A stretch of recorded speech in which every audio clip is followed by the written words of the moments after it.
जैसा कि आपको पता है, ये एक बड़ा दर्दनाक और दर्द हादसा हुआ, जो रात को हादसा हुआ। तो इसमें मैं सबसे पहले गाँव वालों को शुक्रिया करना चाहता हूँ कि ताजमहल गाँव के जो लोग हैं, स्पेशली इस मोहल्ले के, जिन्होंने एफर्ट करके, जहाँ पहाड़ी के ऊपर जहाँ पे हमारी फायर ब्रिगेड की गाड़ी भी नहीं पहुँच पाती, तो उन्होंने आगजनी को कंट्रोल किया। क्योंकि ये पूरा मोहल्ला इन्वॉल्व हो जाता, जैसे हिजबा में हुआ था, पूरा मोहल्ला इन्वॉल्व हो जाता। तो बड़ा ही दुखद समाचार मुझे अर्ली आवर्स में तहसीलदार साहब ने बताया था। तो तभी तहसीलदार और एसडीपीओ साहब पुलिस पार्टी के साथ और अपनी रेवेन्यू टीम के साथ जहाँ मौके पे पहुंचे, आगे गांव के लोग मिलके आग को बुझा रहे थे। तो प्रशासन की तरफ से हर संभव इमदाद, जो जानी नुकसान हुआ है 3 बच्चियों का, वो तो नहीं उसकी भरपाई कर पाएंगे, लेकिन प्रशासन की तरफ से जो अब्दुल लतीफ़ जी, जिनकी 3 बच्चियां थी, उनको खुद भी जख्म आए हैं। कोशिश की थी उन्होंने उनको बचाने की, लेकिन पूरा घर जो है आग की लपटों में था, तो नहीं बचा पाए। बड़ी मुश्किल से अपनी जान और दूसरे बच्चे की जान उन्होंने बचाई। और प्रशासन की तरफ से जो भी संभव मदद है वो हम कर रहे हैं अब्दुल लतीफ़ जी की। और जो एक्स ग्रेशिया रिलीफ और रेड क्रॉस से वर्दी डीसी सर ने इमीडिएट रिलीफ कुछ अनाउंस किया है, वो भी प्लस और भी जो प्रशासन की तरफ से जितनी भी हो सकेगी उतनी इनकी मदद की जाएगी, और ये इमीडिएटली मदद की जाएगी। इसमें ज़्यादा वक्त नहीं लेंगे हम। मैं खुद तहसीलदार साहब के साथ यहाँ पे मौजूद हूँ, यही जायज़ा लेने आया, साथ में जनाजे में शामिल होने के लिए, परिवार के साथ बैठने के लिए। और जो भी मदद होगी वो प्रशासन इनको भरपूर मदद करेगा।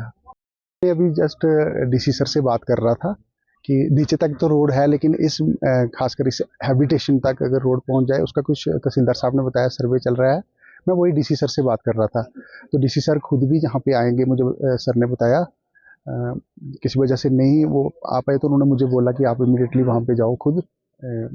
तो सर खुद भी आएंगे, और जब सर आएंगे तो देख लेंगे कि सर्वे कहाँ तक हुआ है और कब तक ये मुकम्मल हो सकता है।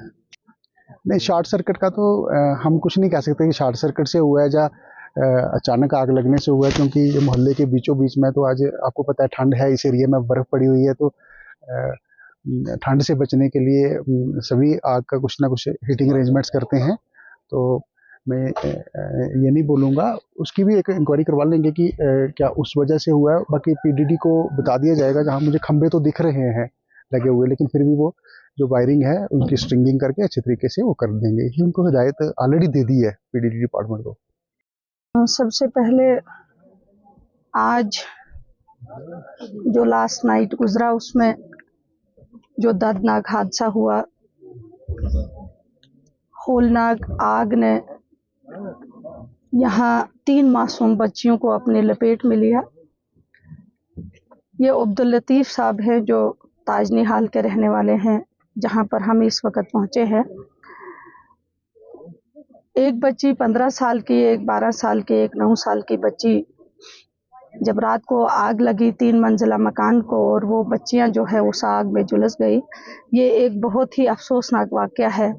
डिस्ट्रिक्ट रामबन में लगातार इस तरीके के हादसा पेश आ रहे हैं। आज मुझे लगता है 5 से 6 बार ऐसे हादसे यहाँ इस डिस्ट्रिक्ट रामबन में हुए हैं। मैं अपनी तरफ से और अपने काउंसिल की तरफ से और पूरी डिस्ट्रिक्ट एडमिनिस्ट्रेशन की तरफ से इस हादसे को एक अफसोसनाक वाक़या बताती हूँ। और उसके साथ साथ यहाँ पर मुझसे पहले हमारे डीसी साहब ने एडीसी सर को भेजा। तहसीलदार साहब लगातार सुबह से यहाँ पे जो है प्रेजेंट थे। इन्होंने पूरा एसेस किया है, जो यहाँ पे प्रॉपर्टी लॉस भी हुआ और उसके साथ साथ जानी नुकसान भी हुआ। हम उन बच्चियों की ज़िंदगी को तो वापस नहीं ला सकते हैं, लेकिन हमारी एक कोशिश रहेगी कि हम इनके साथ शाना बशाना दुख में शामिल है। पूरी डिस्ट्रिक्ट एडमिनिस्ट्रेशन के साथ साथ पूरा डिस्ट्रिक्ट रामबन इनके दुख में शरीक है। हमने डिस्ट्रिक्ट एडमिनिस्ट्रेशन की तरफ से 1-1 लाख रुपए रेड क्रॉस की तरफ से इनको दिया है और उसके साथ-साथ 4-4 लाख रुपए पर जो लाइव यहाँ पे डेथ हुई है, 3 डेथों को 12 लाख रुपए जो है एक्स ग्रेशिया रिलीफ जो है दिया जाएगा और उनके साथ-साथ जो इनका मकान का जो जला है, जो आतिशबाजी है, उसको जो है एसडीआरएफ की तरफ से 1,30,000 दिया जाएगा। उसके अलावा जो रेड क्रॉस से कुछ यूटेंसिल्स हैं, जो थोड़े से डोमेस्टिक जो चीज़ें हैं वो यहाँ पे राशन है, बाकी चीज़ें भी मुहैया की गई है। और हम कोशिश करेंगे कि इनको जो पीएमएवाई की तरफ से जो किस्तें वागुज़ार नहीं हुई हैं वो भी जल्द अज़ जल्द इनको दी जाएंगी। मैं यही दुआ करूँगी कि अल्लाह ताला इन बच्चियों को जो है जन्नतुल फिरदौस अता करे और माँ-बाप, उनके भाई-बहन, उनके जो फैमिली मेंबर्स हैं उनको ये हौसला दे कि वो इस गम को जो है बर्दाश्त कर सकें। मैं अपनी तरफ से और अपनी पूरी डिस्ट्रिक्ट एडमिनिस्ट्रेशन की तरफ से जो है इनके दुख में शरीक, और दूसरा मैं लेफ्टिनेंट गवर्नर साहब से गुजारिश करना चाहूँगी कि स्पेशल पैकेज जो है इनको जो है 4 लाख, जो 12 लाख है उसके अलावा भी कुछ अनाउंस किया जाए ताकि ये अपनी ज़िंदगी को आगे आने वाले वक्त में जो है इसको जो है सही तरीके से चला सके। और उसके साथ-साथ मैं ज़रूर ये कहना चाहूँगी कि जो हमारा सिस्टम है, क्योंकि लगातार ये जो हादसे हो रहे हैं, अगर हम ये कहें कि हम फायर सर्विस नहीं है तो उसके साथ हम जो है अपने आप को बचा सकते हैं। रोड यहाँ पे ज़्यादा ज़रूरी है क्योंकि रोड कनेक्टिविटी इस एरिया में मैंने अभी देखा कि यहाँ पर रोड कनेक्टिविटी अगर होती तो शायद यहाँ पे जो है फायर सर्विस पहुँच जाता। इनका जो रोड है उसका सर्वे हुआ है।